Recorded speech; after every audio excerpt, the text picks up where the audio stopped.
नमस्कार, news India देख रहे हैं आप। मैं हूं आपके साथ निशा तिवारी। बात कर लेते हैं बड़ी खबर की, जो कि अमेरिका से आ रही, जहां पे अमेरिकी राष्ट्रपति डोनाल्ड ट्रंप ने बड़ा दावा किया है। भारत अब रूस से तेल नहीं खरीदेगा। ट्रंप ने यह बड़ा बयान दिया है।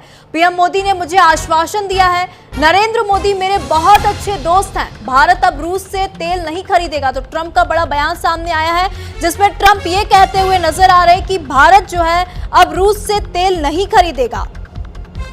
भारतीय प्रधानमंत्री मोदी ने भरोसा दिलाया है।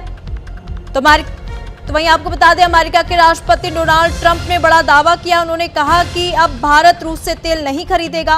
गुरुवार को व्हाइट हाउस में प्रेस कॉन्फ्रेंस को संबोधित करते हुए ट्रंप ने बड़ा बयान दिया। उन्होंने दावा किया कि प्रधानमंत्री मोदी जो हैं मेरे बहुत अच्छे मित्र हैं। भारत और अमेरिका का रिश्ता हमेशा से मजबूत रहा है, हमारे बीच बहुत अच्छे संबंध हैं।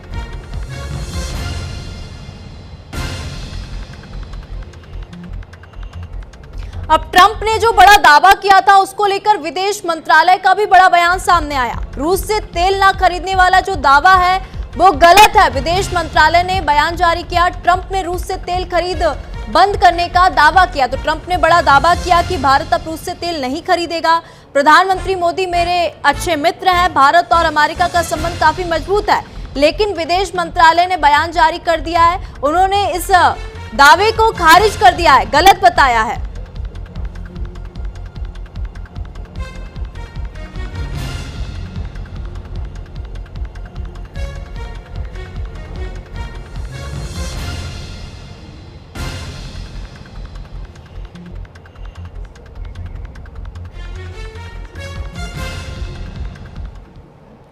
तो अमेरिका के राष्ट्रपति डोनाल्ड ट्रंप ने एक बार फिर प्रधानमंत्री नरेंद्र मोदी को अपना करीबी दोस्त बताते हुए दावा किया कि भारत रूस से तेल खरीदना बंद कर देगा। व्हाइट हाउस में ट्रंप ने कहा कि मोदी ने मुझे आज आश्वासन दिया है कि भारत रूस से तेल नहीं खरीदेगा। ये एक बड़ा कदम है, अब हम चीन को भी ऐसा ही करने के लिए राजी करेंगे।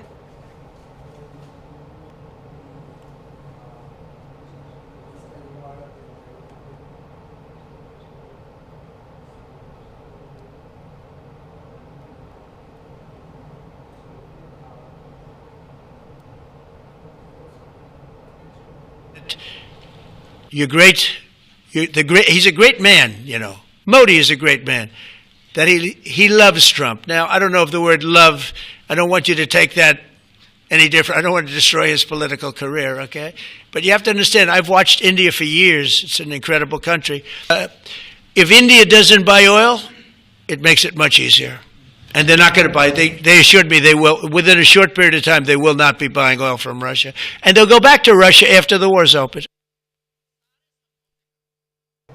तो इसी मामले में भारत ने भी देरी न करते हुए अपनी प्रतिक्रिया दी है।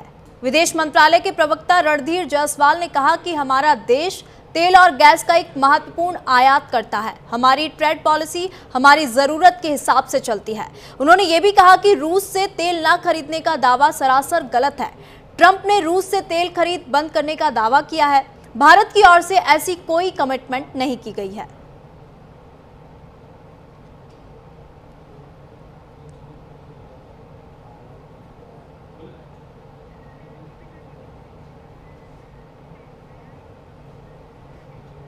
तो ये बयान तब सामने आया जब अमेरिका ने इस गर्मी में भारत पर 50% टैरिफ लगाए थे, क्योंकि भारत रूस के सस्ते तेल की खरीद कर रहा था, जो यूक्रेन युद्ध में मॉस्को की फंडिंग में मदद करता।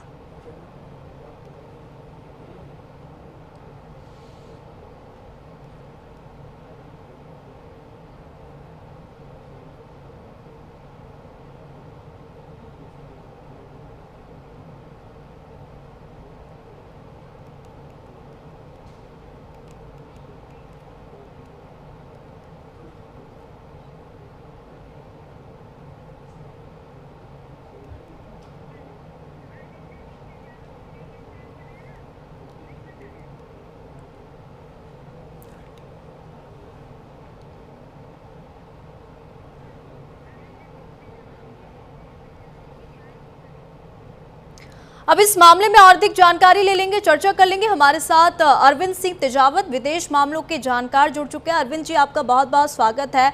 अरविंद जी, यहाँ पे ट्रंप ने व्हाइट हाउस में जब एक प्रेस कॉन्फ्रेंस कर रहे थे तब उन्होंने एक बड़ा दावा किया कि भारत अब रूस से तेल नहीं खरीदेगा। हालांकि उसके तुरंत बाद एमी ने बड़ा दावा किया और इस दावे को खारिज कर दिया है। बिल्कुल, आपने ठीक कहा है। आज मैं मॉर्निंग में जब मैंने अमेरिकन जो मीडिया है उसमें ये खबरें पढ़ी, खासकर वॉशिंगटन पोस्ट या न्यूयॉर्क टाइम्स में, तो मैं थोड़ा चिंतित था। मुझे लगा कि अगर भारत के विदेश मंत्रालय ने अगर इसका खंडन नहीं किया तो भारत को बहुत बड़ी कीमत चुकानी पड़ जाएगी, क्योंकि 7 से 10 अक्टूबर के बीच में पाकिस्तानी जो है वहाँ रूस में बैठे हुए हैं, वहाँ पे पांव पसार रहे हैं। उनके पेट्रोलियम मंत्री है वो वहीं पे जमे हुए हैं और रूस और पाकिस्तान की एक नई शुरुआत होने की तरफ एक खतरा नजर आ रहा है।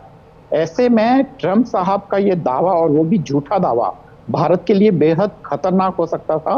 उन्होंने एक दांव खेला कि भारत इस पे कोई प्रतिक्रिया नहीं देगा किसी भी कारण, संकोच के कारण या डर के कारण, पर भारत ने ऐसा नहीं किया। ये वाकई हमारे कूटनीतिज्ञों की तारीफ करने लायक है। दरअसल अमेरिका हमारे एनर्जी सोर्सेज को लगातार स्क्वीज करने की कोशिश कर रहा है। आप देखिए, ईरान से हमारा सब कुछ ठीक ठाक चल रहा था, उन्होंने परमाणु संधि का एक लालच फेंका और मनमोहन सिंह जी के टाइम में हमारे जो ईरान से जो गैस आ सकती थी उसको रोक लिया। इराक को उन्होंने ऑक्युपाई कर लिया। हमारा जब तक इराक पे आक्रमण नहीं हुआ था, गल्फ वॉर नहीं हुआ था, उससे पहले भारत इराक का सबसे बड़ा वो पेट्रोलियम खरीदार था। वहां से भी उन्होंने हमें बाहर कर दिया और लगातार अमेरिका हमारे राष्ट्रीय हितों को नुकसान पहुंचा रहा है। ऐसे में हमें सोचना होगा कि हमें क्या करना है।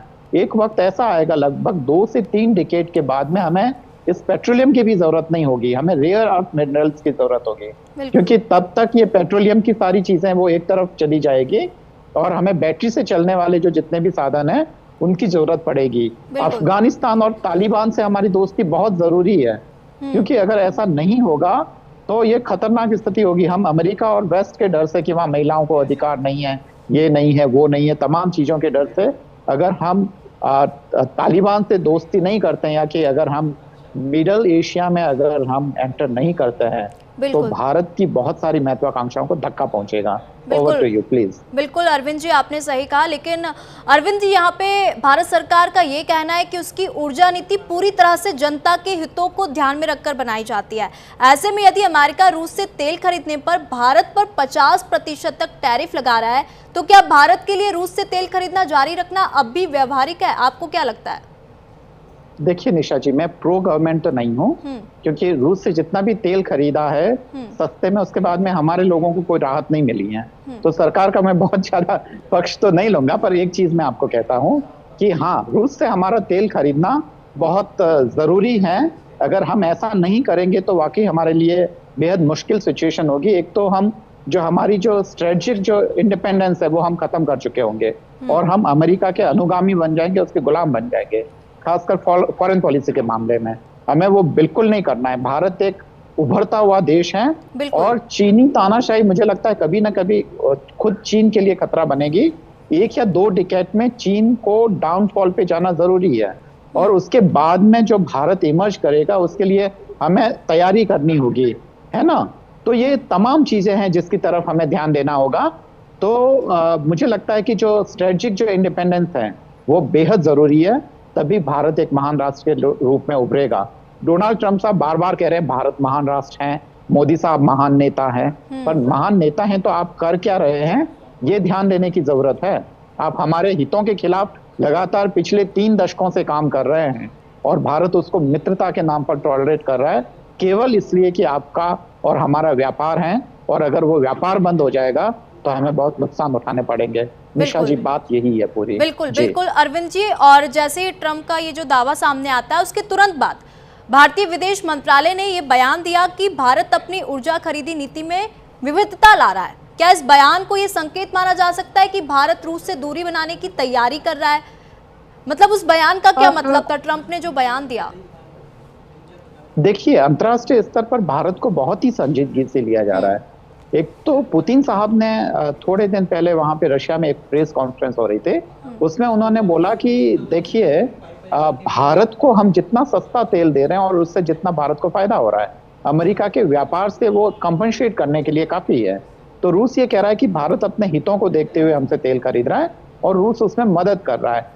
अगर भारत अमेरिकी दबाव में अगर मान लो कोई निर्णय लेता है, तो मुझे लगता है कि ये भारत के लॉन्ग टर्म इंटरेस्ट के लिए ये ठीक नहीं होगा।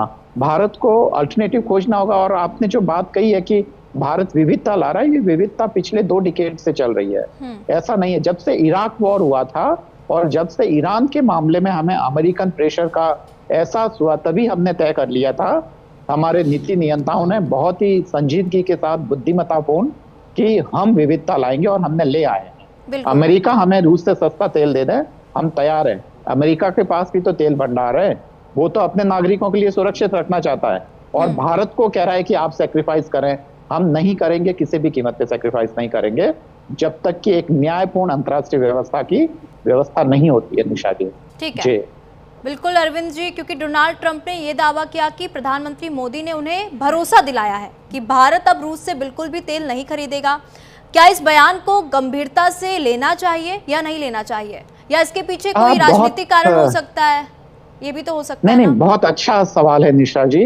मैं भारत के लोगों की छोड़ो, खुद अमेरिकन कह रहे हैं कि जो ट्रंप साहब एक खास बीमारी के शिकार हो रहे हैं, जिसमें भूलने की बीमारी और कुछ भी सोच लेने की, शिजोफ्रेनिया तो नहीं है, पर वो कुछ शिजोफ्रेनिया से कम भी नहीं है, तो वैसे ही बीमारी के शिकार हैं। मुझे लगता है कि उनको जरूर मेडिकल कंसल्टेशन की जरूरत है। और हाँ, ये बात हम नहीं, अमेरिकन विपक्ष बोल रहा है। बिल्कुल।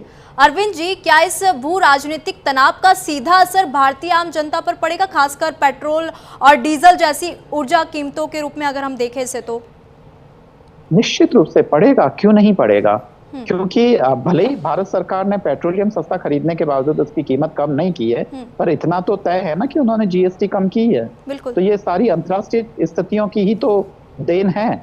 और भारत के हित चाहे आपस में जितने भी हमारे विचार अलग हो, विपक्ष हो, क्योंकि भारत एक डेमोक्रेटिक कंट्री है, पर उसके बावजूद भारत तो भारत है ना।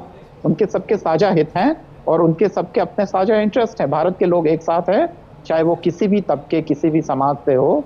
हम भारत के लोग यूनाइट है और एक का नुकसान पूरे देश का नुकसान है। हम सब एक हैं और मिलकर इन सारी समस्याओं का सामना करेंगे।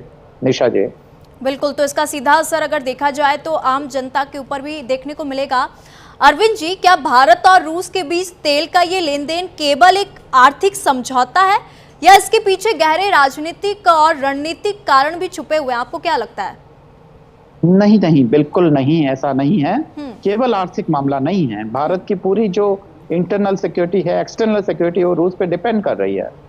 S-400 हम खरीदने की बात कर रहे हैं, रूस से हम दोस्ती तोड़ के हम क्या हासिल कर लेंगे? अमेरिका ने हमें दिया ही क्या है? टेक्नोलॉजी हस्तांतरण के नाम पर वो केवल हमें ललचाता रहा है, ठीक उस गुड़ की तरह जो आपकी कोहनी पे लगा दिया गया है और कह रहे हैं कि अब इस गुड़ को खाइए, मीठा है, बहुत सुंदर है। पर ऐसा नहीं हो सकता है। रूस हमारी वाकई में वह हमारी मदद कर रहा है। और एक और बात ध्यान रखिए निशा जी, कि तालिबान से दोस्ती पे ये जो वेस्ट हमें इतना ताना मार रहा है, आप देखिए रूस और जो खासकर जो कम्युनिस्ट रीजन है, वो ये जानती है कि किसी भी देश में परिवर्तन, जो स्ट्रक्चरल परिवर्तन आता है, वो ऊपर से नहीं आता है जब तक कि आप उस देश के अंदर नहीं जाते हैं। तो बाहर से आप दबाव बना के वहां की महिलाओं के लिए कुछ अच्छा नहीं कर सकते हैं। भारत अफगानिस्तान की महिलाओं और वहां के लोगों को कुछ अच्छा तभी दे सकता है जब वहां के शासन से अच्छे संबंध हो। तो इंटरनल जो स्ट्रक्चर है, अगर हम कम्युनिस्ट शब्दावली में बोले, तो उसको बदलने की जरूरत है। रूस ने इस चीज को समझा है।